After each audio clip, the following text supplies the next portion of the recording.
Gràcies, presidenta, diputats, diputades, conseller Baiget. Jo no sé si podré parlar d'elegància, ho sento, milloraré, intentaré millorar el pròxim dia, sempre en guanyen.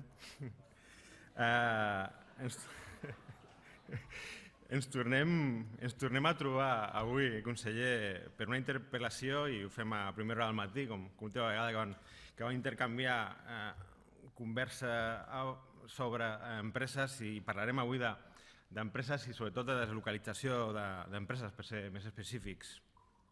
Però no es preocupi, conseller, la meva voluntat i la voluntat d'aquest diputat, de fet, és no entrar en un debat de xifres, o almenys no més enllà de les necessàries, ja que pensem que des d'aquest grup estem vivint una evidència, i ho pensem des d'aquest grup, que és un fet irrefutable, un fenomen irrefutable, perquè és global, una globalitat que a Catalunya acaba tenint les seves pròpies conseqüències. Parlarem d'això. Per tant, iniciem aquesta interpel·lació superant el debat de si hi ha o no hi ha deslocalitzacions i intentarem anar més enllà i parlar de les empreses i dels treballadors que les estan sofrint. Nosaltres serem propositius, conseller, perquè creiem necessari aquest debat i perquè hi ha dubtes raonables sobre tot allò que s'ha fet al passat, o almenys nosaltres ho tenim. Comencem per una pregunta. Què ha fet el seu departament per evitar deslocalitzacions i pèrdua de coneixement a Catalunya?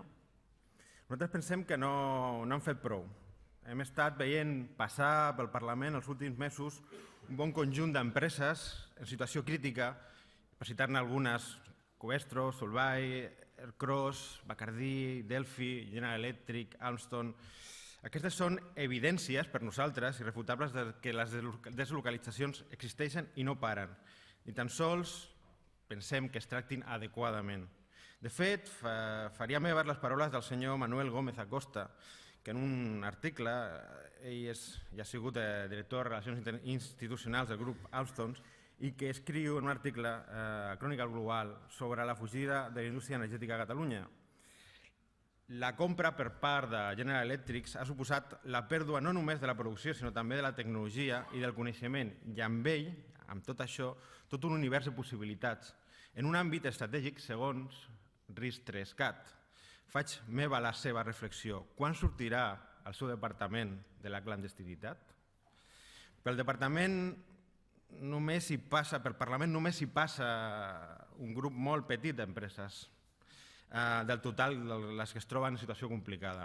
En el conjunt del teixit empresarial català, les empreses deslocalitzades són empreses molt arrelades al territori, que no només deslocalitzen llocs de treball o inversions, sinó que també deslocalitzen, com acabem de veure, coneixement i experiència. Aquestes deslocalitzacions arrastren petites empreses i autònoms que tanquen, que no acompanyen aquestes deslocalitzacions, evaporant de cop una experiència laboral que afecta també a serveis relacionats i, per tant, degradant la cadena de valor de qualsevol producte i degradant especialment la indústria. És greu veure com diferents sectors pateixen la mateixa situació i un altre exemple, també, com hem vist, és la crisi del clor, que afecta especialment a Tarragona. Senyor Baiget, no podem substituir llocs de treball qualificats per no qualificats i necessitem polítiques que puguin lluitar contra les deslocalitzacions. Què proposem, doncs? Pensem que l'ecosistema on habita el teixit empresarial està construït per diferents elements transversals. La fortalesa d'aquests és la fortalesa del sistema i és la fortalesa del sistema la que evitarà les deslocalitzacions. Li proposem actuar sobre aquests factors de l'ecosistema. Un primer àmbit, l'indústria. Vostè mateix acceptava fa uns dies, on ens vam trobar una jornada industrial a Sabadell, que hi havia índexs que demostraven certa desacceleració del creixement econòmic i sobretot són índexs industrials. Primer missatge, no podem recordar la indústria només quan estem en crisi, perquè precisament haver desenvolupat una política industrial efectiva prèvia a una crisi ens fa més forts per resistir-nos-hi. És un bon senyal que sembli que hem après i el territori estigui movent acords i principis com l'acord que s'ha signat al Vallès Occidental i també l'acord o el suport d'aquest Parlament a la proposta de resolució que es presentarà i que dona suport al Pacte Més Indústria. Vostès a l'estratègia RIS3CAT proposaven 7 àmbits estratègics d'actuació industrial amb l'objectiu d'arribar a que Catalunya tingués un PIB industrial del 25%. Avui dia no només no ho hem aconseguit, sinó que estem paralitzats, estem al 20% com estàvem el 2015 i el 2014. O sigui, de fet, hem perdut capacitat industrial en els últims anys. Estem estancats i creiem que la dubtosa millora no va cap a la indústria. Per tant, és inexplicable que les empreses del sector que vostès tenen definits a l'àmbit estratègic de RIS3CAT s'estiguin també marxant d'aquesta comunitat autònoma. També ens agradaria conèixer quina ha sigut la seva valoració d'aquesta estratègia. No s'ha fet, podrien o han fet pública la valoració de l'estratègia de RIS3CAT? Perquè, senyor conseller, el seu predecessor era especialista en desenvolupar anàlisis i diagnosis amb consultores, però intentar conèixer detalls sobre l'aplicació de les mesures proposades i el seu resultat és una quimera. Les polítiques industrials s'han d'auditar i hem de fer una avaluació de la seva aplicació. Aquest és un bon camí pres pel compromís del Pacte Més Indústria, com he dit abans. Pensem que el camí passa precisament per començar a treballar les mesures que la societat civil ens proposa en aquest pacte de forma transversal.